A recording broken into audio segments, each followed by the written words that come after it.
ராஜேஷ் இணைப்பில் இருங்க. தற்போது கிடைத்திருக்கிற ஒரு செய்தி, மத்திய உள்துறை அமைச்சகம் ஏற்பட்டிருக்கிற கரூர் பெருந்துயரம் குறித்து அறிக்கை கேட்ட சில நிமிடங்களிலேயே தமிழ்நாடு அரசு ஒரு நபர் விசாரணை ஆணையத்தை அமைத்திருக்கிறது. இந்த சம்பவத்திற்கான காரணம் என்ன, முறையான சட்ட விதிகள் பின்பற்றப்பட்டனவா என்பதை ஆராய்வதற்காக தமிழக அரசு ஒரு நபர் விசாரணை ஆணையத்தை அமைத்திருக்கிறது. பொதுவாக இந்த வகையிலான நிகழ்வுகளில் ஓய்வு பெற்ற நீதியரசர் ஒருவரை இந்த மாதிரி ஆணையத்திற்கான தலைவராக நியமிப்பார்கள்.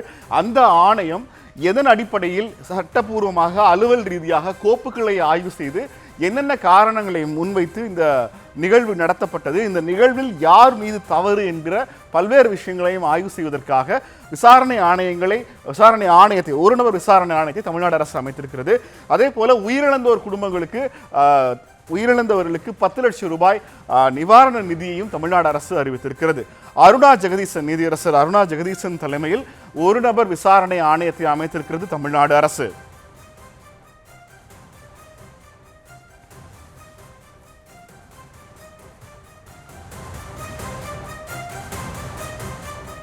ராஜேஷ் சொல்லுங்க. ராஜேஷ், நீங்க பேசிட்டு இருந்தீங்க, அதோட பிரேக்கிங் நியூஸ் வந்து வந்துட்டேன்.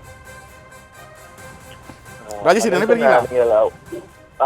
நெல்சன், நீங்கள் அருணா ஜெகதீசன் அவர்கள் தற்போது ஒரு நபர் ஆணையம் அமைக்கப்பட்டிருக்கக்கூடிய அந்த செய்தியை தெரிவித்தீர்கள்.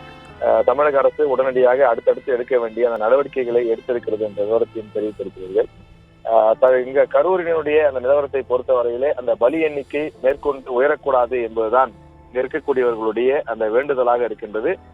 தொடர்ந்து மருத்துவர்கள் முன்பே குறிப்பிட்டிருந்தது போல அண்டை மாவட்டங்களிலிருந்து மருத்துவ குழுக்கள் வர தொடங்கி இருக்கின்றார்கள்.